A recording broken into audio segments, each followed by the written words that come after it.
Hola chicos, ¿cómo están? Bienvenidos a Español 102. So welcome to 102. I hope you are enjoying the first week of review. I see that most of you already finished everything and have posted on the Flipgrid. I wanted to make this video just to explain what you will be doing this week. Okay, I'm going to share my screen so you can see what I'm talking about. Okay, so for now on, every module, okay, is going to be here. So you don't have access to the other modules, just to module 1 and the review week. Okay, I will be releasing them once it's time for the module. Okay, so we're starting with module 1. Okay, in module 1, you're going to see everything that you will be learning. I put the outcomes. So in this module, in Lección 7, you're going to be seeing a lot of daily routine things, okay?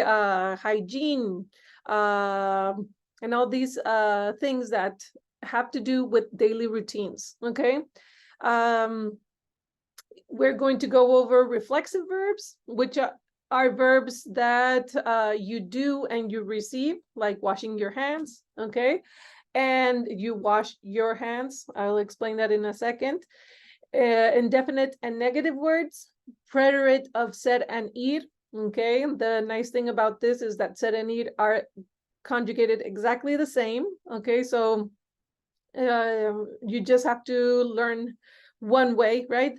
But the context will tell you what you're talking about, okay? If you're talking about ser or if you're talking about ir. Ser is to be, ir is to go. And then verbs like gustar. You already learned how to conjugate and how to use the present tense.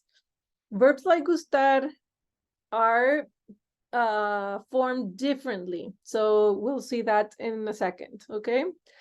The fotonovela, a lot of students like the fotonovela and they like to follow the fotonovela till the end, right? And this one, well, obviously using what we were targeting, right? The daily routines. Well, they're getting ready and they're prepared they're trying to get ready to go to some places, okay? In the cultural thing, they talk about the siesta, okay? I know that you know what siesta means. It's not fiesta, siesta, right? And it's something that is not just used in Spanish-speaking countries. It's an important thing in other countries that you'll read about, okay? And then in South America, they use a lot el mate, okay, which they use instead of coffee, for example. Like we drink coffee to wake up, they use mate, okay. And I've tasted it. My dad loves it because he had a friend from Argentina that introduced him to mate, and he drinks mate every single day. And he's always asking me to drink mate when I'm tired, but I prefer coffee.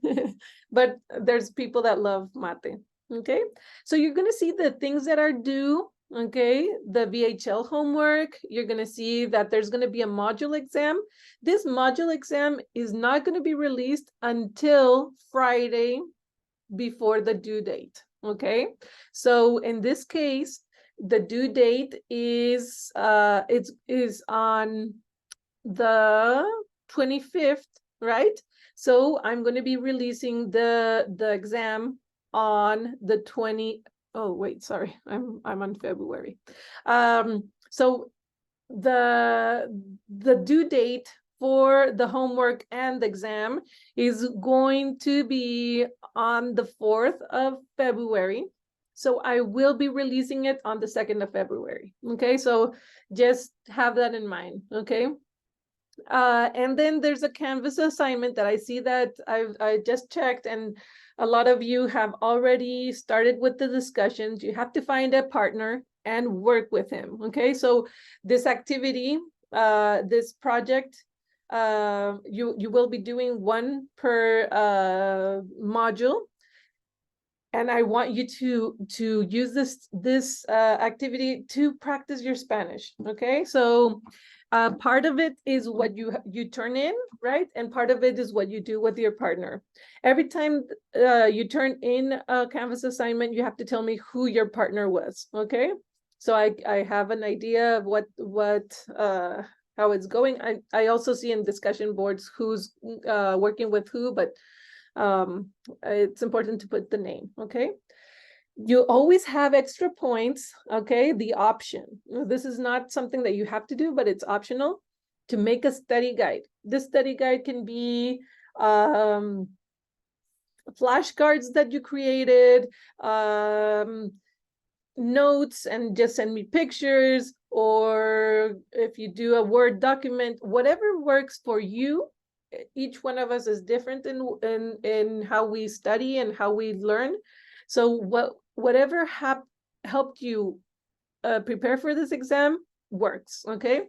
But this study guide has to be as complete as possible, okay? So what does that mean? I want you to include all the vocab. I want you to include all the grammar structures that we're talking about, okay? And the rules and anything that could help you to get an A on an exam, okay? And then, so you have the Canvas assignment, okay? This is going to be a blog, okay, that you're going to be talking about a celebrity of your choice, and you just have to describe how his life is same or different from your own, okay? So you can choose anybody, okay? In the interpersonal task, you will be talking with your partner about your celebrity and what their daily routine is, and try to see the similarities of yours with your partners, okay? And then your individual thing you have to do is the presentational task that you have a link here, okay, where you talk about the celebrity you talked about, okay, and you're gonna compare your routine to this person's routine, okay.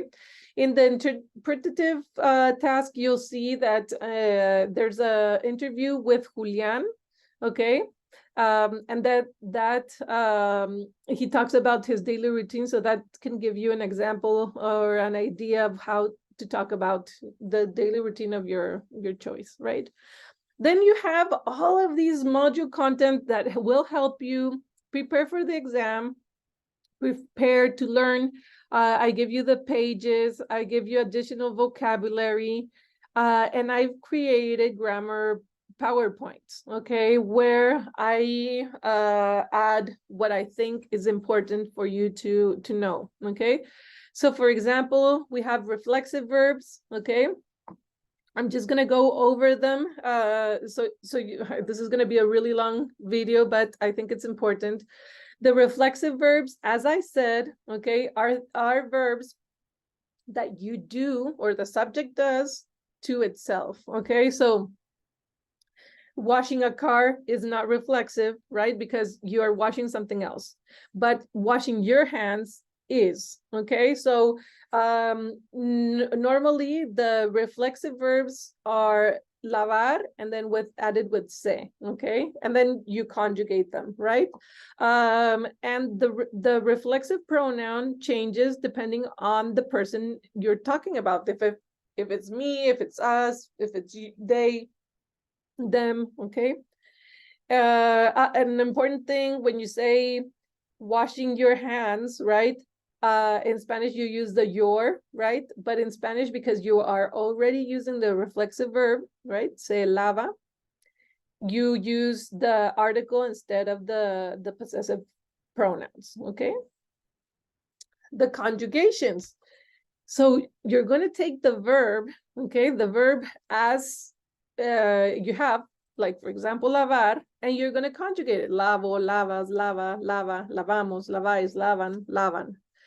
But what is different from this verb is that you need the reflexive pronoun, okay? So, me lavo, this is the yo form, this is the yo form. So they agree with each other, okay? That's how you know that you're using reflexive pronoun and not indirect object pronoun or direct object pronoun, okay?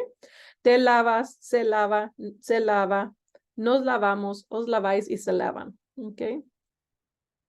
The placement is very similar to other pronouns, right? It could go before the conjugated verb. You always have a conjugated verb in a sentence, or attached to the infinitive, which means a verb that is not conjugated, okay?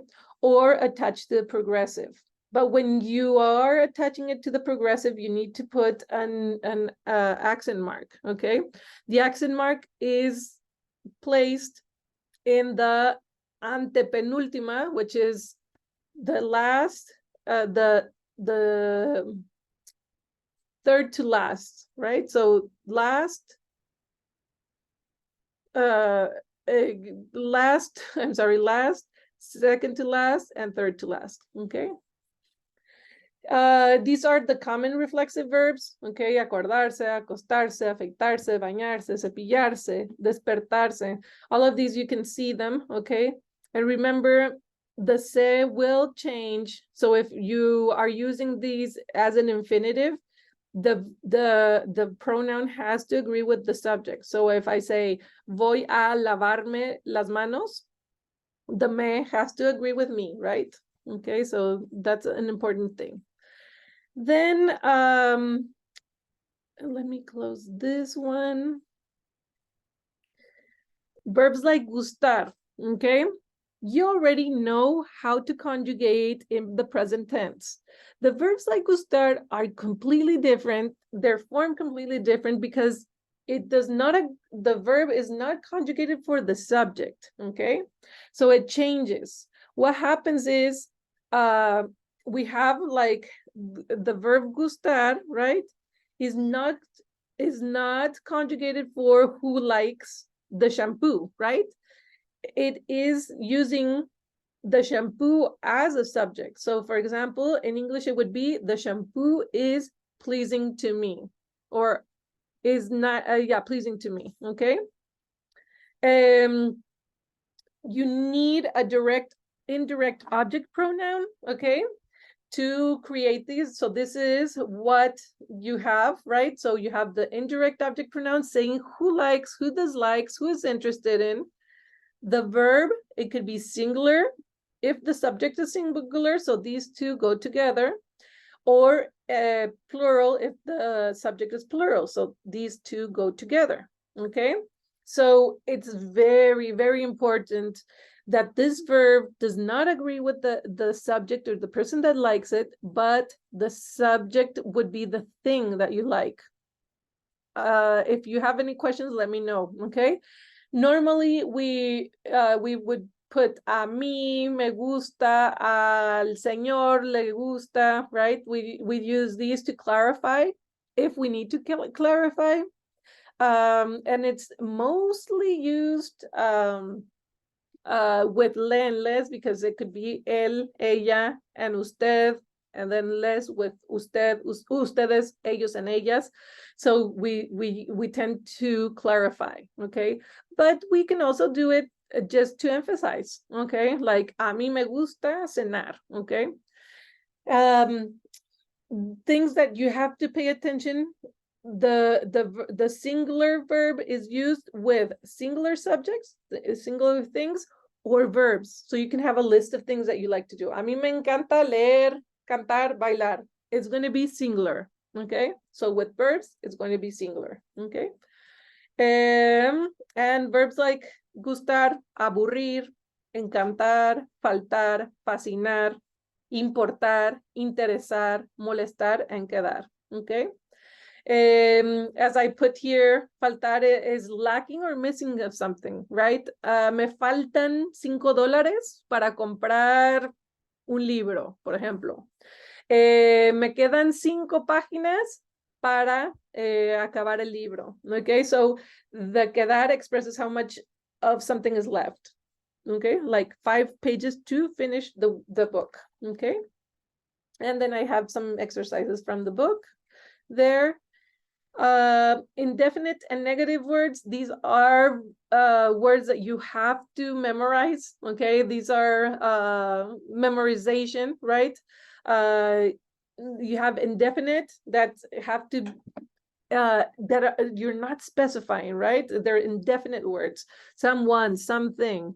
Negative words that you are contradicting, denying, right? So no one, nothing. Okay.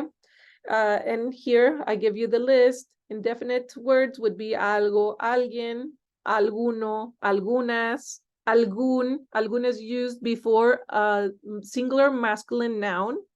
O is or, either or, siempre y también. Okay. Negative words. Okay. Nada, nadie.